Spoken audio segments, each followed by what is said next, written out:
Epidurals are for sure a hot button topic in the world of birth.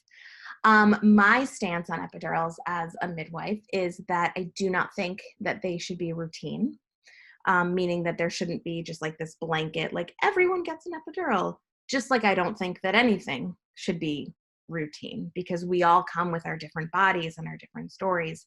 Um, that being said, epidurals exist for a reason, and they are one of the many tools in your toolkit to get through birth and labor. And you can choose to use tools that are helpful to you and choose not to use the tools that aren't helpful to you.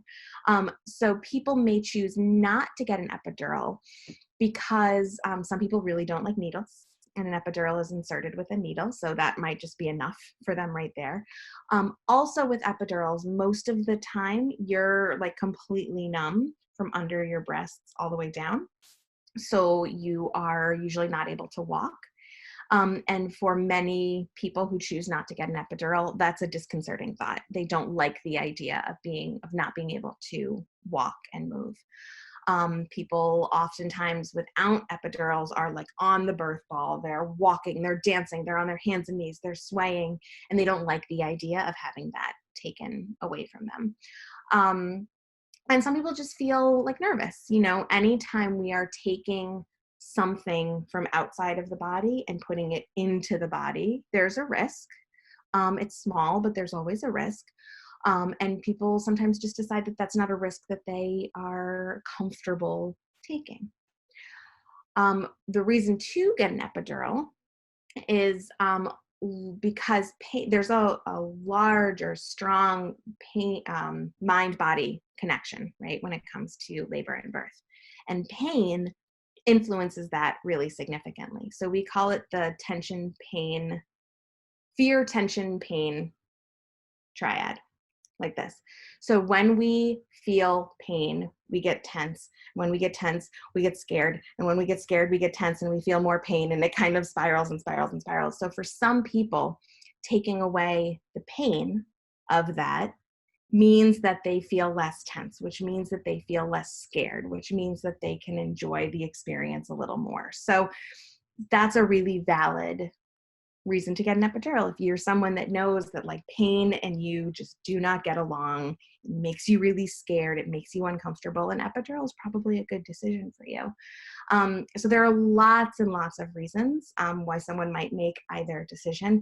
And again, ultimately it comes back to trusting your gut and trusting that inner voice. And also remembering, again, that you don't have to make this decision alone. So you can say to your provider, like, I don't know yet if I need an epidural or not.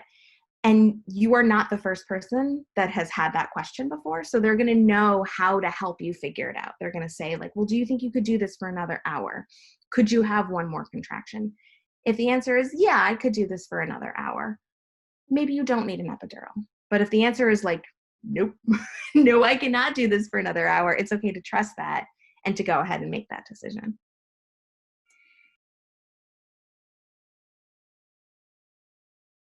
My answer is a little annoying, which is that it depends a little bit on because there isn't like a clear like, oh, once you're at 8 centimeters, that's it, because it depends on how fast your labor is going.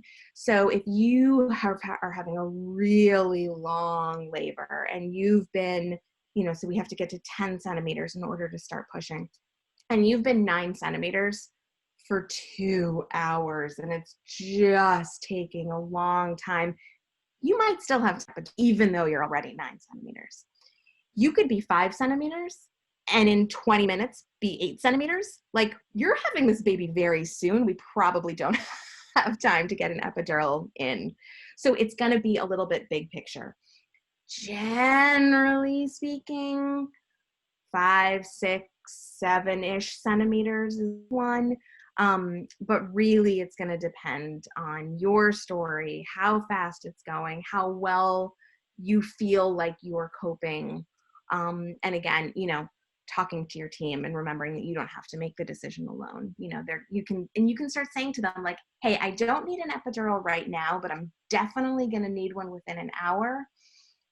how's that looking? Because maybe it's a full moon and maybe not science-based, but still, maybe there's lots of people on the labor floor having babies that day and the anesthesiologist is super busy. So it's going to take a long time. So, having lots of conversations with them to help make the best decision for you is super welcome and appropriate. So you make the decision to get an epidural. You will at some point sign consent. The anesthesiologist will come in, have you sign the paperwork. They'll probably wheel in this cart of goodies that will help them insert the epidural. You will either sit on the bed with your legs dangling off the bed, or you will get into the fetal position on your side. They'll clean off your back. They'll insert the epidural. It feels like a strong pinch followed by a burn, usually. I will share that from experience, it does not feel great to have an epidural placed. For me, it hurt. However, in that moment where I had decided that I needed an epidural, I knew what that strong pinch followed by a burn meant. So I was like, bring it on. So it was tolerable. After the epidural is placed, they'll tape it to your back so that you're not worried about it pulling or coming out. You'll then lay flat on your back for 20-ish minutes. They're making sure that your blood pressure is stable. They're making sure that the medication kind of goes evenly throughout your body.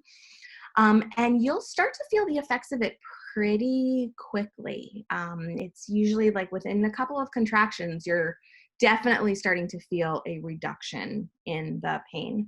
And then you're pretty numb from you're under your breast down. It's a weird feeling, I will say.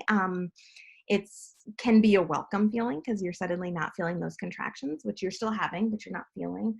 But it's weird to not be able to feel that much of your body. It feels kind of heavy.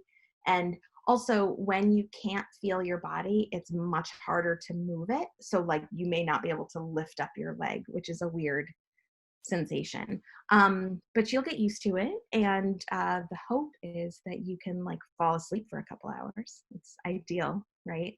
And it feels weird at first, but you'll, like everything, you kind of adapt